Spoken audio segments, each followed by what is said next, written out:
Okay. Bismillahirrahmanirrahim. Assalamualaikum warahmatullahi wabarakatuh. Okey, kita akan mulakan kelas kita dengan mengulang kaji tajuk lama. Okey, sekejap. Agak ada gangguan sekejap. Okey. Okey, nun mati, nun sukun dan tanwin. Tajuk ni Ustaz rasa tahun 2 kamu dah start belajar dah. Tapi tak apa, kita ulang kaji sebab ilmu Al-Quran ni ilmu yang kita akan sentiasa ulang sampai bila-bila. Okey, nun mati dan tanwin ni adalah hukum apa? Okey, merupakan salah satu daripada hukum aridah. Okey, ini untuk makluman tambahan lah. Dalam hukum tajwid ada satu hukum tu kita panggil hukum aridah, dan pecahan-pecahan hukum aridah tu salah satu daripadanya ialah hukum nun mati dan tanwin. Hukum aridah, cara untuk melafazkannya berbeza-beza mengikut hukum itu. Kalau hukum nun mati tu macam ni, macam ni. Kalau hukum contoh mat ke atau lain dan lain-lain lah, ikut hukum tertentu. Okey, untuk hukum nun mati dan tanwin, tanda-tandanya ialah apabila huruf tanwin atau huruf sukun, nun yang bertanda sukun bertemu dengan huruf-huruf lain dan dia ada 5 pecahan hukum. Okey, ni tanda tanwin 3 ni. Ataupun nun mati, ataupun kamu nampak huruf nun yang tiada tanda apa-apa, itulah nun sukun. Okey, kita pergi ke 5 hukum seterusnya. Hukum-hukum nun mati dan tanwin. Okey, ada 5. Okey, kita mulakan dengan yang pertama, iklab. Iklab ni maksudnya apa? Iklab ni dalam bahasa Melayunya ialah mengubah. Apa yang kita ubah? Apabila berlaku hukum iklab, iaitu di mana hukum ini tanwin je, mim ni, tapi dia tukar siap-siap dah. Okey, hukum tanwin atau nun mati berjumpa dengan huruf ba, secara automatik hukum nun mati tadi tu ataupun tanwin tadi tu kita kena ubah kepada bunyi mim. Bunyi mim mati.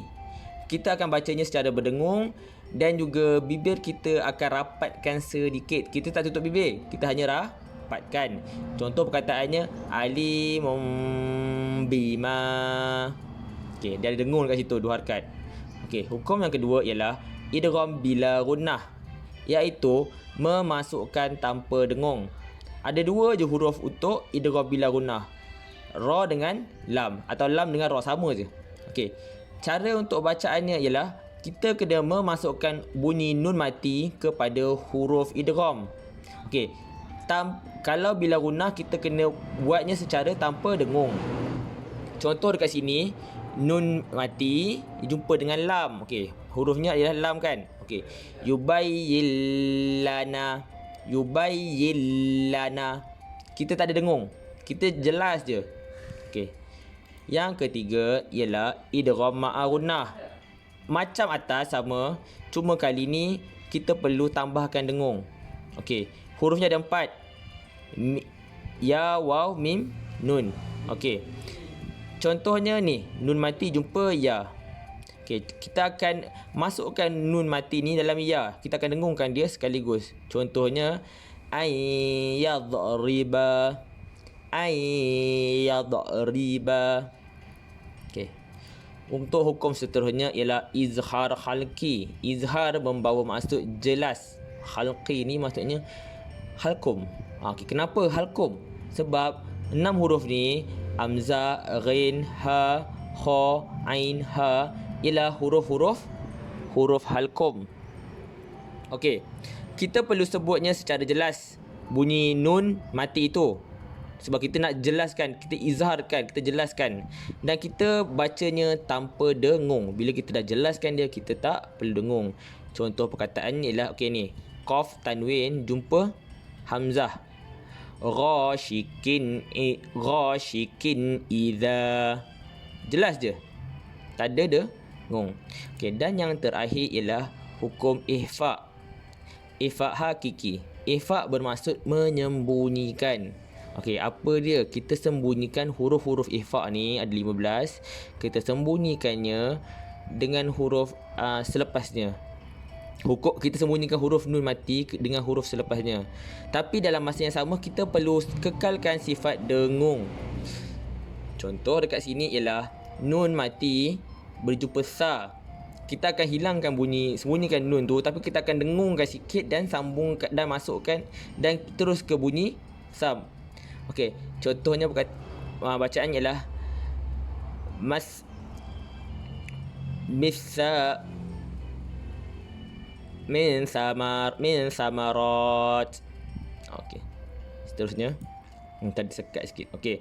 Secara mudahnya hukum nun mati dan tanwin ni ustaz tengok ada piramid untuk mudahkan kamu hafal. Okey.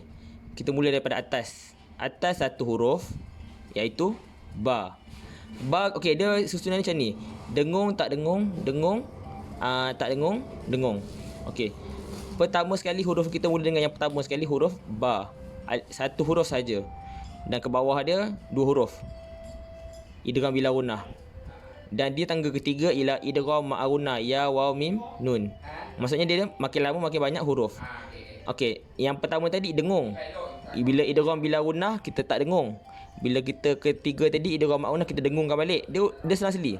Bila kita sampai dekat izhar halqi 6 huruf aghin kha ahu ni, kita tak perlu dengungkannya, kita perlu jelaskan dia. Dan bila last sekali kita ke ifak hakiki 15 huruf ini, yang terakhir sekali kita akan dengungkannya. Okey, itu sajalah untuk kelas hari ini. Okey, sekian. Assalamualaikum warahmatullahi wabarakatuh.